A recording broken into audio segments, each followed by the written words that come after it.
Hello, fifth grade. It's Wednesday, the 27th of May, 2020, and this is our science time. So we're at 8.4 page. We're going to read pages 221 to 227. These comp checks are pretty exhaustive. There's a lot to read, but in this particular, in the weather chapter, I've noticed that in this particular comp check section, we have a couple of pages that are mostly showing you visuals of clouds and giving you some definitions and some information. Okay, so that will help you. That you can just look at your own. We'll look through that quickly. But we do have quite a bit of reading to do on top of that. So I'm going to look quickly at the comp check. I'm here on page 227. You can see the first section here are different types of clouds. Cloud names, and it says identify each cloud as either a heap cloud, layer cloud, a wisp cloud, or a combination cloud. So you'll be able to get that information when you look at the clouds on pages 224 to 225, and as we read through these, they're going to show you like heap clouds and whatnot. Okay, so you'll be able to see some pictures and see some written definitions and examples. All right, so that's how you do section 1. Section 2, it says give the word or term that best fits each clue. A, forms when warm air moves over cold air. What type of cloud is that? B, form on long, clear nights when air cools by touching the ground. What forms in that situation? C, forms when water vapor condenses immediately after evaporating. D, a term used to describe a cloud from which rain is falling. E, a prefix used to describe clouds that are a medium height. And number 3, what is the difference between clouds and fog? So just a reminder, I told you that all of you need to, that you need to do in these sections is put the answers. I'm giving you a break this final week.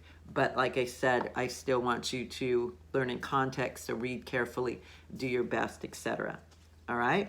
So those are things that we are highlighting and looking for today. So I'm going to start reading. It says, look up, imagine, and enjoy. Have you ever tried cloud gazing? It can be fun, especially if you look at the clouds through the eyes of your imagination. When you watch the clouds, try to picture in your mind different objects that the shapes of the clouds suggest to you. I told you we used to do that as kids, Jimmy and I've even had my kids at school go and lay out on the playground and we'd look at cloud shapes and stuff. The possibilities for cloud shapes are unlimited. Some clouds look like animals, flocks of fat sheep, a lion with a bushy mane, or a bigger-than-life polar bear. Some resemble birds, perhaps an eagle with its wings outstretched, and some appear to be fish. Anything from an oversized shark hiding the sun to a school of tiny minnows passing swiftly overhead. You can see castles with flags flying from high towers, a cluster of Indian wigwams with smoke rising through their roofs, or tall ships with white sails stretching in the breeze. Other clouds may remind you of puffy jumbo marshmallows, majestic snow-capped mountain peaks, swirls of cotton candy, or alien flying saucers. Try looking at a cloud long enough and you may see something that looks like a nose. Then, if you keep looking, you will probably find 2 ears and a chin and places where eyes might fit. And before long, you will discover an entire face. When you use your imagination, who knows what you might see in the shapes of the clouds? Meet the cloud families. So there's different types of clouds. Each cloud has a shape all its own. But even though no 2 clouds are exactly the same, how amazing is God, right? Certain clouds do resemble each other. Clouds with similar shapes can be classified into groups. You might think of the different cloud groups as large families with many relations. Based upon the shape of the clouds, meteorologists have divided them into 3 main groups or families. So there's 3 main groups of clouds.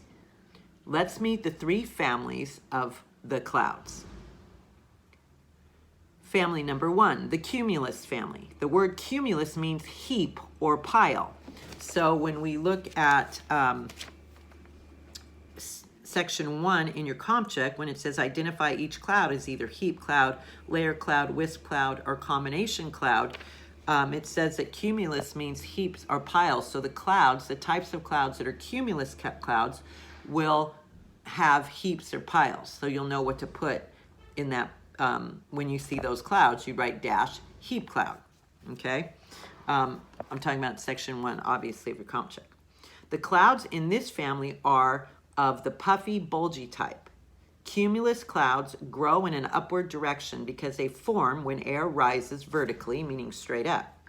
They are made either by solar heating, when warm air pockets of air over hot surfaces are pushed upward by surrounding cooler air, or by the rapid rising action of warm air at a cold front. Members of the cumulus family come in many different sizes, anywhere from the small, fluffy cloud balls that are often seen dotting the sky on a fine day, to their bigger brother, the cumulonimbus cloud. We will learn more about the mighty cumulonimbus cloud, that's hard to say, later in the chapter. So,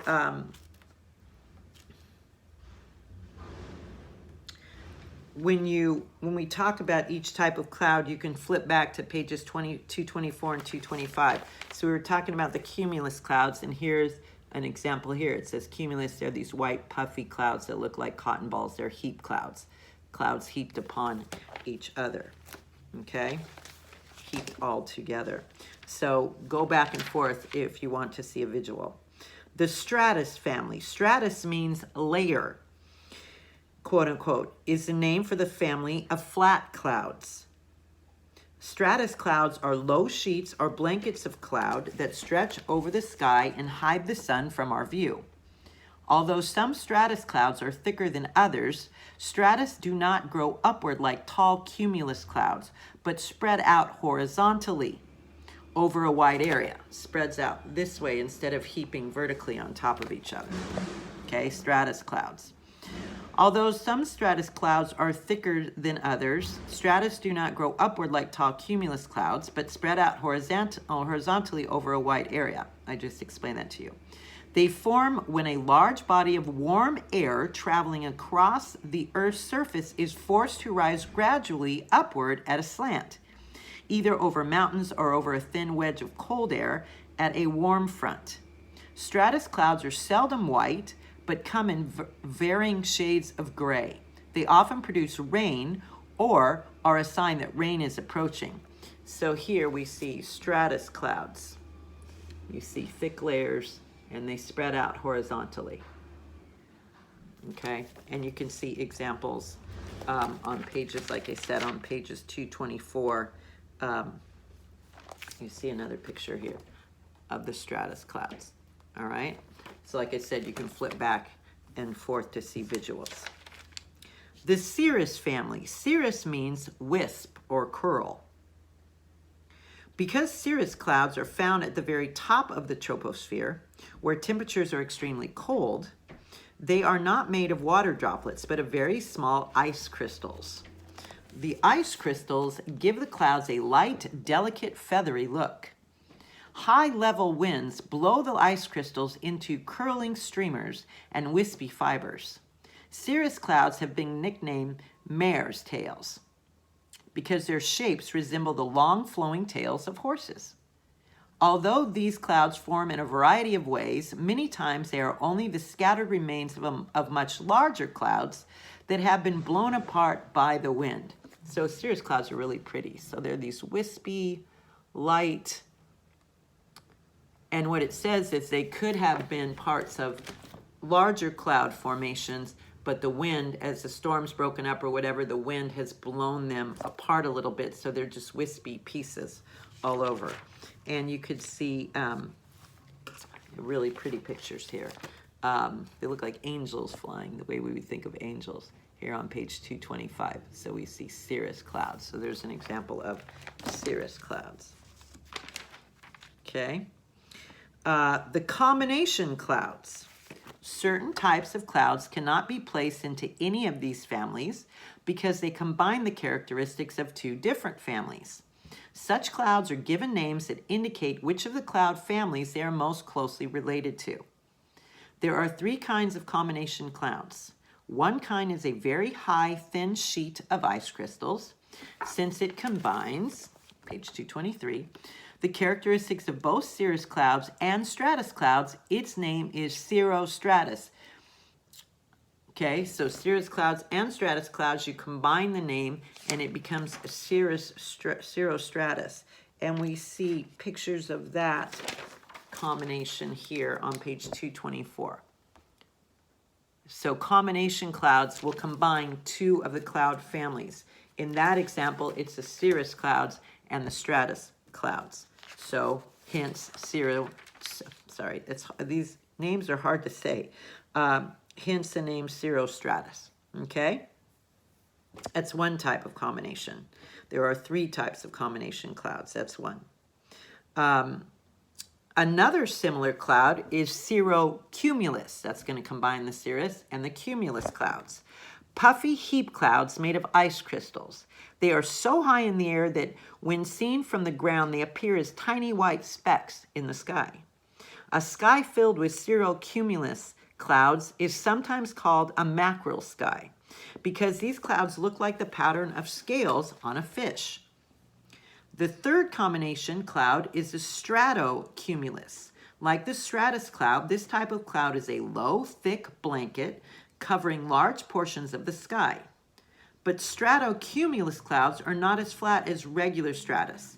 They have some of the characteristics of the cumulus family, being rather bumpy and rolling in appearance. So, you'll see the stratocumulus, I knew that didn't sound right here, the bottom of page. Okay, the combination of the stratus clouds and the cumulus clouds. Other cloud classifications. Although clouds are divided, I'm here on page 223, although clouds are divided into families on the basis of shape, there are other ways in which clouds can be classified. Some clouds are given names that indicate their height. The prefix alto means high, is often placed in front of a cloud name to describe clouds that are at a medium height instead of being close to the ground. Like I said, they're higher up, medium height. Like stratus clouds are near the top of the troposphere, like cirrus clouds. So altocumulus clouds are medium height clouds in the cumulus family. They look smaller than regular cumulus clouds because they are higher in the air. Altostratus clouds are high-flying relatives of ordinary stratus clouds. Okay? Clouds are also classified by their ability to produce rain. Nimbus is a term used to describe a cloud from which rain is falling. The two chief rain-producing clouds are the cumulonimbus and the nimbostratus. Okay, so let's look at page 224 and 225. So first we're going to look at the altocumulus and the stratocumulus. Altostratus, the altocumulus and the altostratus. So we see altostratus right here. It says same as cirrostratus, but thicker and at medium heights, allowing less sunlight through. Okay, and then the stratocumulus, right down here.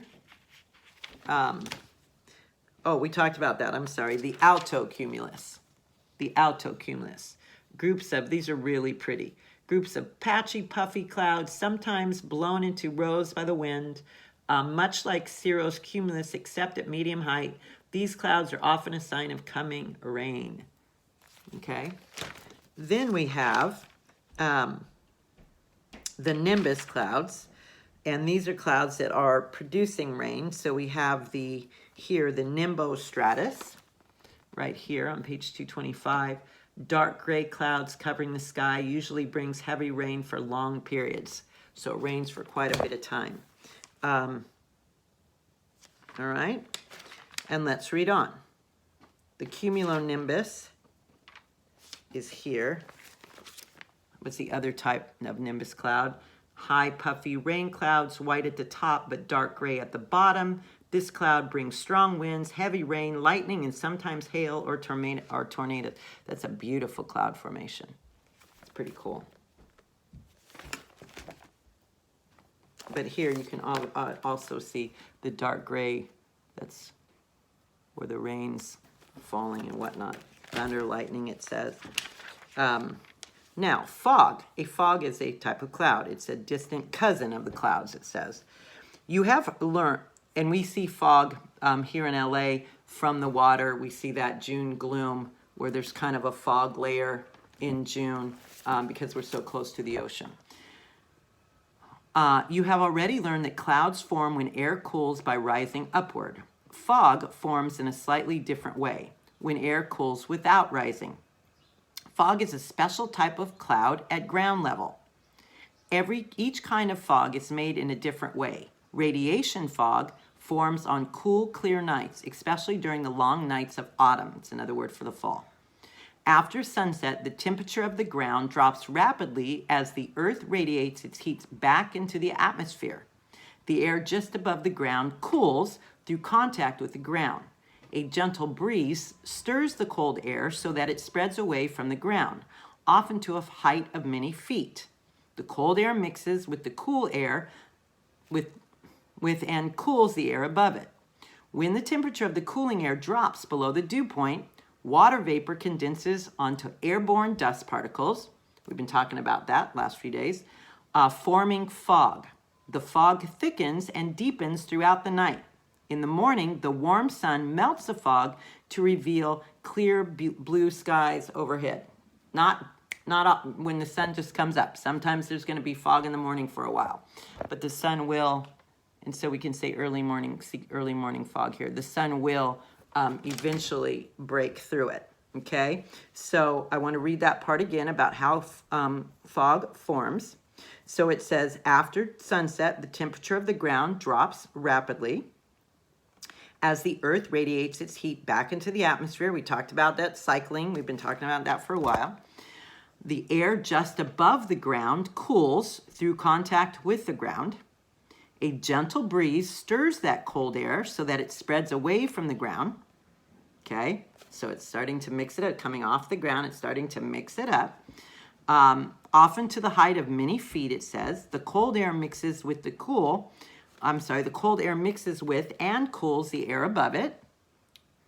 When the temperature of the cooling air drops below the dew point, so when that combination of the cool air and the mixture of the warmer air above it swirls around and then that warm air drops to the dew point, then we're going to see fog throughout the night. Then when the sun comes up, the sun will, it says, how did they put it exactly? In the morning, the warm sun will melt that fog to reveal clear blue skies overhead. But sometimes it doesn't happen, obviously, right away. You can have a day where it's foggy until like noon.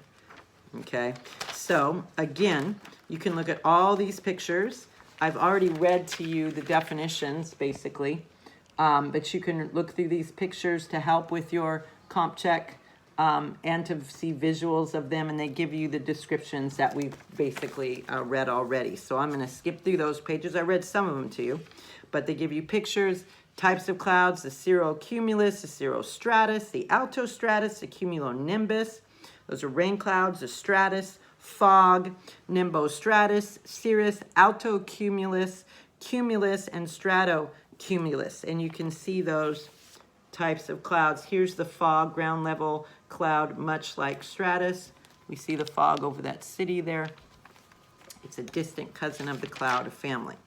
So sea fog, I'm on page 226. Sea fog forms when warm air moves over cold water. The cold, moist surface cools the warm air below its dew point, and a dense fog forms. Dense means it's thick. When a sea fog moves off an ocean and onto a coastal area of land, like our June gloom, it may last for many hours or even days before the wind and warmer land temperatures eventually cause the fog to disappear. So that's what we call in LA June gloom. Okay, it's summer, but the marine layer, that sea fog, comes over our area, and it will leave a thick fog sometimes until 1 o'clock, 2 o'clock in the afternoon, and sometimes all day, okay, until that sun heats it up. Steam fog, also called evaporation fog, can often be seen over hot pavement after a heavy rain or over warm water in contact with cold air.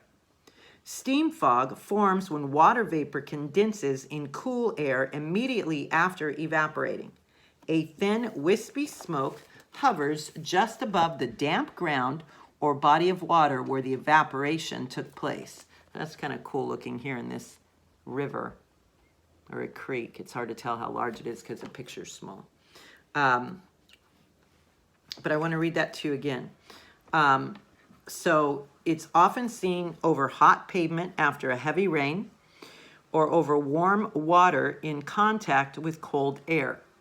So for example, if it's really hot and you're watering your grass and some of the water gets on your sidewalk and you can see the steam right when the water hits it, you can see the steam kind of coming up off the sidewalk. That's an example, okay?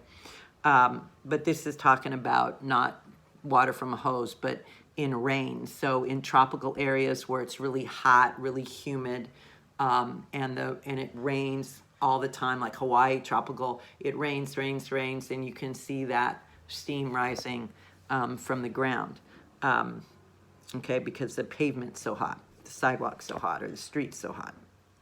All right, so again, here's a little, if you want to try this little experiment while you're at home, you can do that. So again, 8.4, number 1, identify each cloud is either a heap cloud, layer cloud, wisp cloud, or combination cloud. So we've read through all of those, okay? And then number 2, give the word or term that best fits each clue. We read through those. Forms when warm air moves over cold water. Form on long, clear nights when air cools by touching the ground. Forms when water vapor condenses immediately after evaporating. A term used to describe a cloud from which rain is falling. A prefix used to describe clouds that are a medium height, okay, the prefix, beginning of the word. And what is the difference between clouds and fog? All right, so give me thorough answers, nice, good answers. I told you you don't have to use a template. You can just put the answers, but don't rush through. It would be heartbreaking if I make this less time consuming for you and you rush through it and you get an F. I should have just given you the template and have you really, if you're not going to work hard because I made it a little easier because it's the last week of school, shame on me. So make me proud. Do the right thing, okay? Slow down. Make sure your answers are correct. All right? Do a good job.